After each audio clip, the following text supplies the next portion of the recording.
We begin the news hour with the war in Ukraine. The government in Kyiv saying Russia has used an intercontinental ballistic missile for the first time since Moscow launched its invasion in 2022.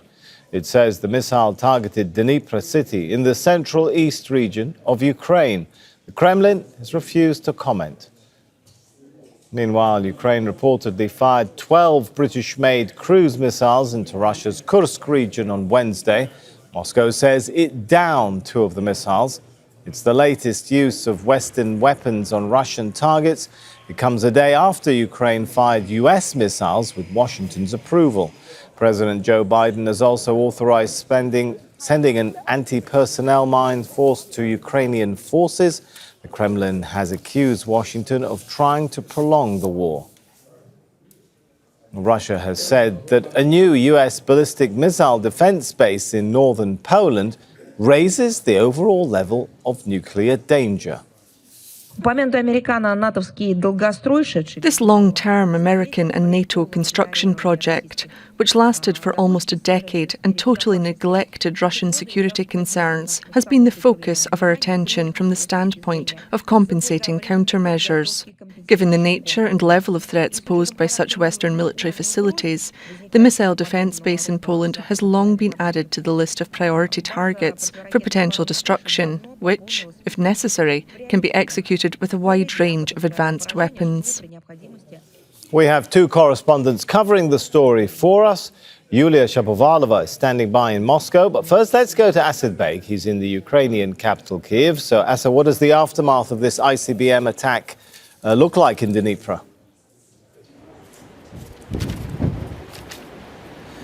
Well, we don't know what it looks like. The Ukrainians haven't really given much information about the damage that it's caused. We've heard these strikes have injured possibly 2 people. It was hit an industrial area, we understand, but also there were 7 other missiles fired that weren't intercontinental ballistic missiles, just 7 missiles, and Ukrainian Air Force says that they intercepted 6 of them. Now, if this is confirmed about this intercontinental missile, this RS-26 Rubze, it would be the first military use of such a missile. Now, it is capable of carrying a nuclear warhead or a warhead carrying around 800 kilograms, but we understand that obviously it didn't.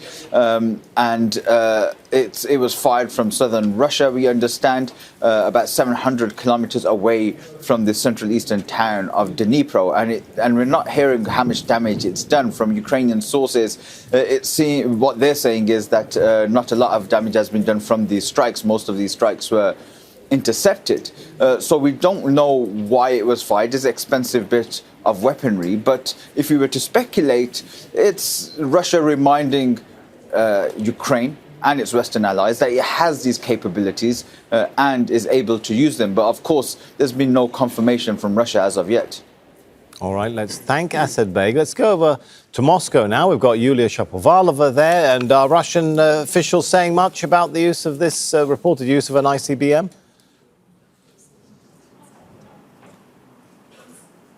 Well, not at all. As we just heard from my colleague, Russia does not officially comment on the case.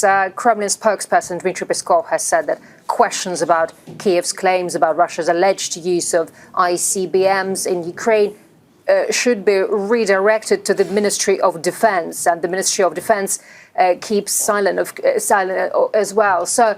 And it's also interesting that even at her weekly briefing, Maria Zakharova, the Foreign Ministry spokeswoman, also allegedly received a telephone call with the order not to comment on the case. So, and Peskov also commented on the information about the earlier use of Storm Shadow missiles, by the way, against targets in Russia, and called it a new escalation. So.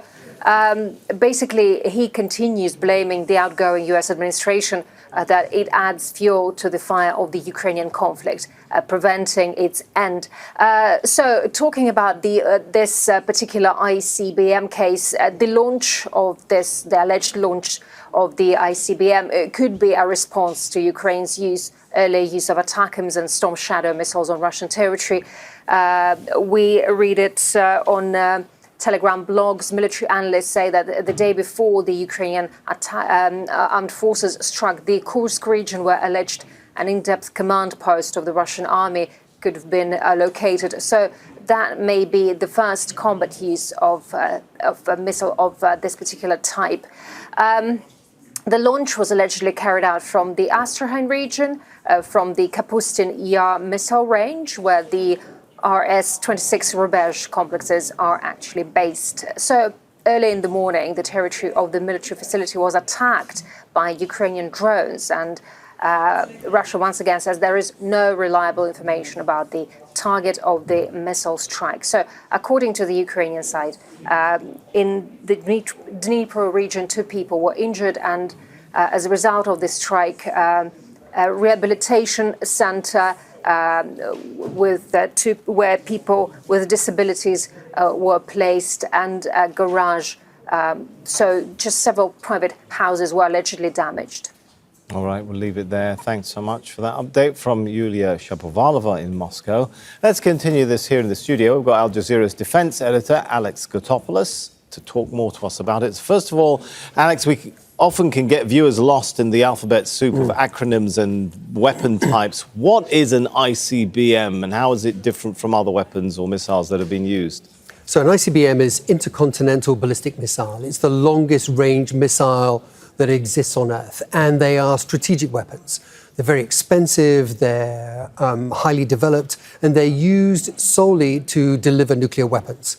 In this particular case, it's meant to deliver 4 nuclear weapons, each with the explosive power of about 10 to 20 times the bomb that destroyed Hiroshima. So that gives you an idea. Just to clarify for viewers, we're not suggesting that they didn't have a nuclear warhead, right? Yes.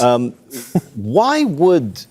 I'm going to try and frame the question carefully and responsibly, but looking at it from a military perspective, was there a need to use the longest range missile on Earth, as you put it, an it's literally intercontinental?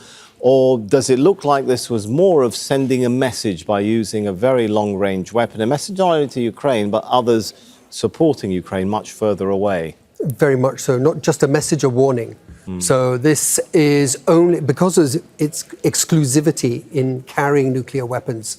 Normally, sending something like that over, and by the way, this is probably one of the fastest moving things on Earth. It's going to come in at about 24,000 kilometers an hour. That's 20 times roughly about the speed of sound. That gives you an idea of just how fast this thing's moving. It will be virtually impossible to intercept. So the warning is very clear. We can hit your cities, you can't stop it, and we're implying a red line here. And this is obviously comes a day after British-made Storm Shadows absolutely were used on Russian soil, 12 of them. So again, designed to hit high-value targets, although these fly very close to the ground, a very, very different type of weapon. But yes. And does this, when we look at the type of weapon, this represents something different from the ATACMS from Storm Shadow, right? Yes. So we're seeing this constant going up on the ladder of escalation? Yes, we are. Well, it started in response to Russia deploying allegedly North Korean troops in Kursk. Then President Biden allowed the use of ATACMS. And then we had this kind of tit-for-tat. President Putin lowered the use of nuclear weapons, the threshold for nuclear weapons, put that into law. And then landmines, and then Storm Shadows yesterday, and today an ICBM. And it's on a daily basis that this is kind of going up the escalation ladder. A bit worrying, but thank you so much, Alex, for coming in, breaking it down, making it a little more simple for everyone to understand. Alex Kotopoulos. Make sure to subscribe to our channel to get the latest news from Al Jazeera.